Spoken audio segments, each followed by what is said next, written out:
gudoomiyaha golaha shacabka ee baarlamaanka jamhuuriyadda federaalk ee Soomaaliya iyo wafdi hogaaminayo ayaa maanta u ambaxay dalka Netherland.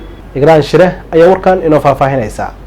gudoomiyaha golaha shacabka baarlamaanka jamhuuriyadda federaalk Soomaaliya Sheekh Aadan Maxamed Nuur ayaa maanta safar shaqo uga ambaxay magaalada Muqdisho asagoo ku sii jeeda magaalada Amsterdam ee dalka boqortooyada Netherland.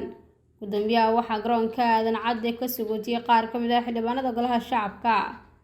gudoomiyaha inta uu ku sugan yahay dalka Netherland waxa uu la kulmi doonaa dhigiisa dalkaas isagoona kulamo la qaadan doona jaaliyada Soomaaliyeed ee ku sugan dalkaasi. gudoomiye Sheekh Aadan Madoobe ayaa dhanka kale tacsiye tiiraanya u diray qoysaska iyo ehelada dhammaan shacabka ummadda Soomaaliyeed uu ka baxay Allah u naxariistay xildhibaankii hore ee Daahir Xasan Gutaale. waxaan murugada iyo xanuunka la qaybsanayaa dhammaan qoyska iyo ummadda Soomaaliyeed geerida ku timid Allah u naxariistay xildhibaan hore Daahir Xasan Gutaale oo ku geeriyo dalka Hindiya ayuu yiri.